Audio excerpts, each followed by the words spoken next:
Latifunisa dengan NIM 2211020053. Jadi hari ini kita akan membahas mengenai OKI, yaitu organisasi Konferensi Islam. Jadi OKI itu berdiri pada tahun 1969, di mana pembentukannya itu dipicu oleh pembakaran besar Masjid Al-Aqsa di Yerusalem. Peristiwa ini menimbulkan kemarahan luas oleh masyarakat Muslim. Negara-negara Muslim menilai perlu adanya wadah bersama, di mana wadah ini bertujuan untuk menyatukan sikap politik, terutama dalam membela Palestina dan juga melindungi dunia tempat suci Islam. Nah, selanjutnya, konferensi Islam pertama diselenggarakan di Rabat, Maroko. Pertemuannya ini menjadi tonggak resmi berdirinya OKI, dan sejak saat itulah OKI berkembang sebagai organisasi antar negara Muslim. Dan tujuan utama dan landasan organisasi OKI itu adalah memperkuat solidaritas dunia Islam. Solidaritas ini berada dalam bidang politik, ekonomi, dan juga sosialnya. Dan tujuan utama OKI-nya meliputi pembelaan terhadap Palestina. OKI juga berkomitmen melindungi tempat suci Islam. Dan selain itu, OKI mendorong kerjasama antar negara anggota.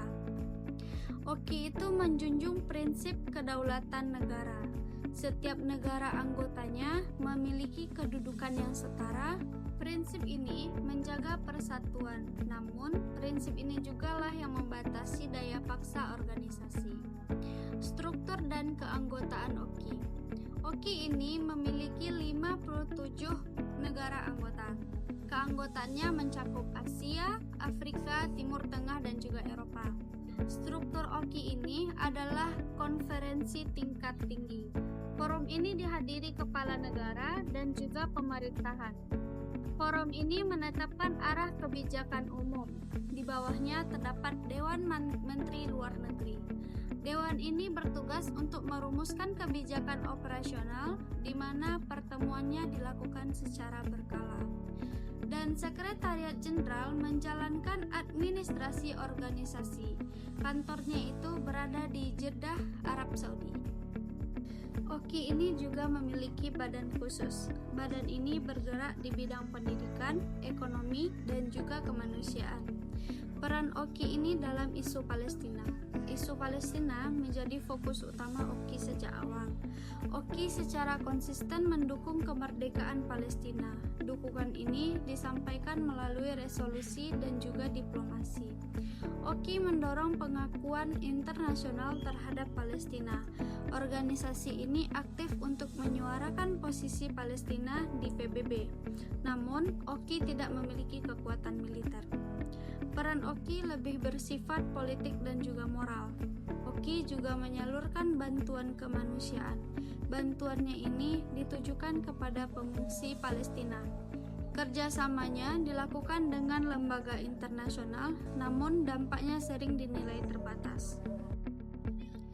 Lalu selanjutnya ada peran OKI dalam politik global. OKI ini berfungsi sebagai forum kolektif negara Muslim. Organisasi ini menyuarakan kepentingan dunia Islam di tingkat internasional. OKI terlibat dalam mediasi konflik. Beberapa konflik antar negara Muslim menjadi perhatiannya, namun hasil mediasinya itu sering tidak mengikat. Di bidang ekonomi, OKI mendorong kerjasama pembangunan. Bank Pembangunan Islam menjadi instrumen utama. Fokusnya pada pembiayaan pembangunan dan pengentasan kemiskinan. OKI juga terlibat dalam isu pendidikan dan kebudayaan. Pertukaran akademik dan kerjasama ilmiah dikembangkan. Nah, ada beberapa kritik terhadap kinerja OKI. OKI ini menghadapi kritik serius. Kritik utama menyangkut lemahnya implementasi keputusan. Banyak resolusi tidak ditindaklanjuti secara konkret. Perbedaan kepentingan nasional menjadi kendala utamanya. Negara besar memiliki pengaruh lebih kuat. Oki tidak memiliki mekanisme sanksi. Organisasi ini bergantung pada komitmen dan juga sukarela. Hal ini membatasi efektivitasnya. Dalam kajian akademik, Oki dinilai simbolik, kuat dalam pernyataan, lemah dalam tindakan nyata. Dan adapun relevansi Oki di era kontemporer ini, meskipun dikritik, Oki tetap relevan. Organisasi ini masih menjadi satu-satunya forum dunia Islam. Oki berperan dalam isu Islamofobia. Oki juga menyuarakan isu kemanusiaan global dan perannya terlihat dalam diplomasi multilateral. Namun, tantangan internal masih besar. Reformasi kelembagaannya sering dibahas. Konsensus politik sulit untuk dicapai. Oki mencerminkan kompleksitas dunia Islam. Solidaritas ideal sering berbenturan dengan kepentingan negara. Dan sebagai kesimpulan, Oki lahir dari krisis dunia Islam.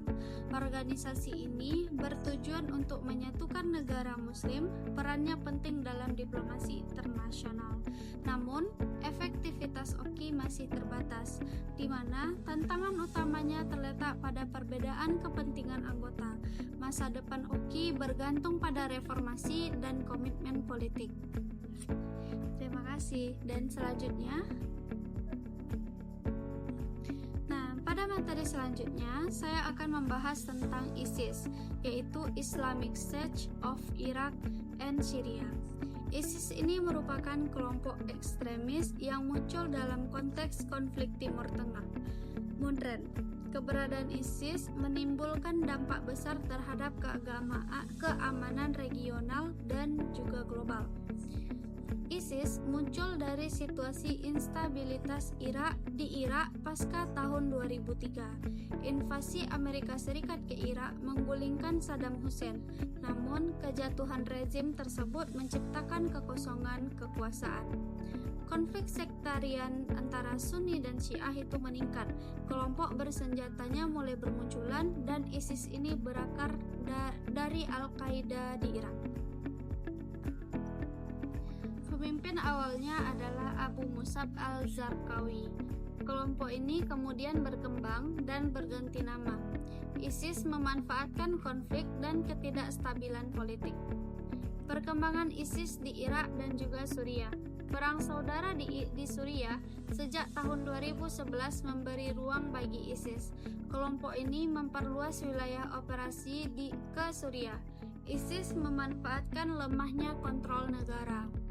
Dan pada tahun 2014, ISIS mendeklarasikan kekhalifahan, di mana pemimpinnya adalah Abu Bakar al-Baghdadi. Deklarasi ini menjadi titik puncak kekuatan ISIS.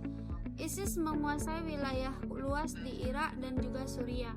Mereka mengontrol kota-kota strategis, pendanaan diperoleh dari sumber ilegal. Dan selanjutnya itu adalah ideologi dan pemahaman keagamaan ISIS. ISIS mengklaim menggunakan dasar ajaran Islam, namun pemahaman mereka bersifat ekstrem dan sempit. Mereka menolak perbedaan mazhab dan pandangan. Kelompok ini menggunakan kekerasan sebagai alat utama. Mereka menganggap pihak lain sebagai musuh. Pandangan ini bertentangan dengan mayoritas ulama Islam.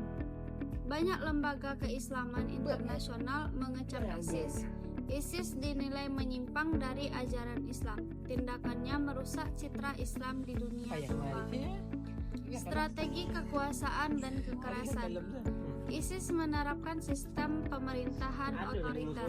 Mereka memaksakan aturan secara keras. Penduduk sipil menjadi korban utama.